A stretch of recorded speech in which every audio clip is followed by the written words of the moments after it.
Everyone remembers the original Dawn of War intro, the gritty showdown between the Blood Ravens and the Orcs, with its visually slick and fast-paced action sequence.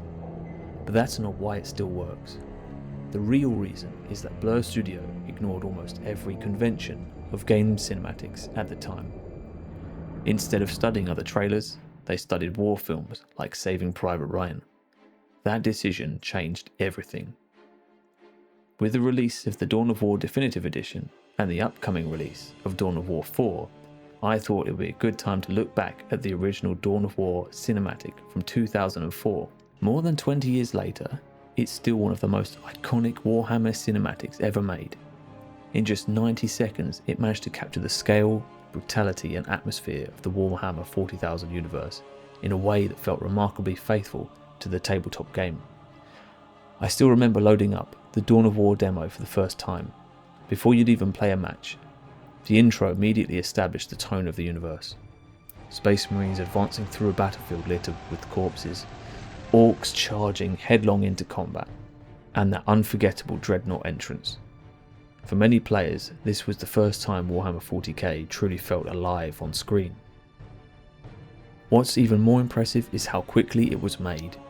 The cinematic was created by Blur Studio, working with Relic Entertainment and THQ. According to an interview published by CG Society shortly after release, the entire project went from concept to completion in roughly 3 to 4 weeks. That timeline feels almost impossible when you consider the quality of the final result. Even today, the cinematic holds up surprisingly well alongside trailers produced years later and with much larger teams and budgets. Recently I went back and reread that interview, and what stood out wasn't just the technical side of the production, it was the mindset behind it. Looking through the article, there are 4 lessons that I think are just as relevant today as they were in 2004. The first is the importance of efficiency. With only a few weeks available, Blur couldn't afford to spend months building assets that would barely appear on screen. Instead, they focused on creating only what was necessary. On the Space Marine side, there were essentially a handful of core characters. The Orcs followed a similar approach. A relatively small number of assets were carefully reused and modified throughout the cinematic. This might sound obvious, but it's a trap that many artists fall into. It's very easy to spend days or weeks building something that appears for half a second in the background. Dawn of War is a great reminder that audiences remember strong storytelling and memorable moments far more than they remember whether every background asset was completely unique. The second lesson is that action lives or dies by the camera. One of the most interesting parts of the interview comes from animation supervisor Paul Taylor. He explained that the team studied films like Saving Private Ryan and Band of Brothers while developing the cinematic.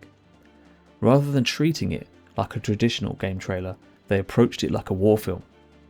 Taylor even said that when you remove the camera work, the animation loses much of its impact. In the same way, a Hollywood fight scene looks awkward when viewed through a static behind-the-scenes camera.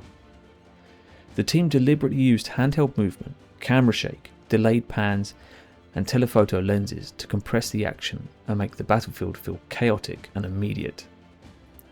This is something I've tried to apply in my own work over the years. Often, we focus on the animation itself, but the camera is equally important.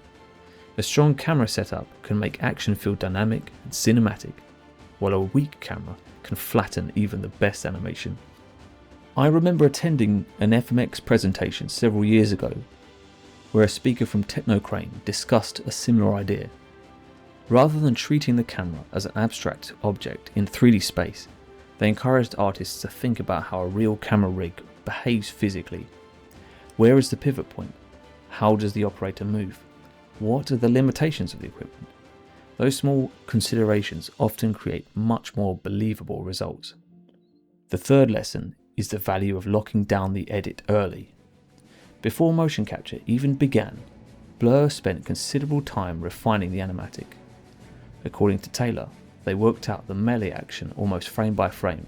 When they entered the motion capture stage, they already knew exactly what they needed.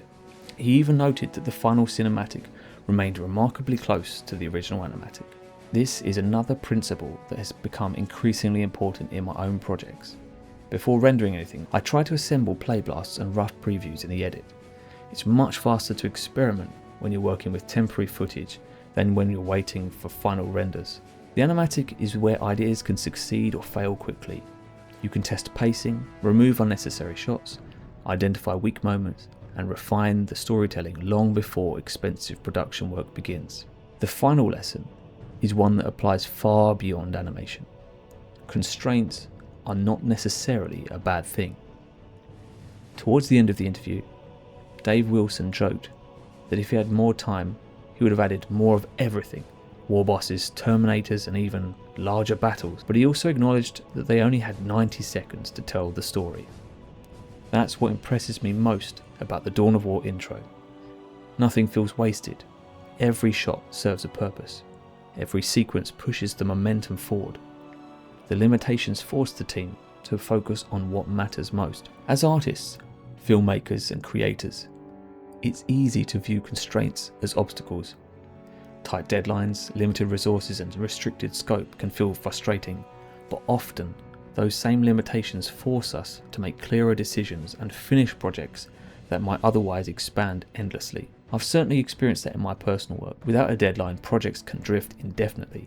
Sometimes the constraint itself is what allows the project to exist at all. Looking back, I think that's one of the reasons why the Dawn of War cinematic remains so memorable.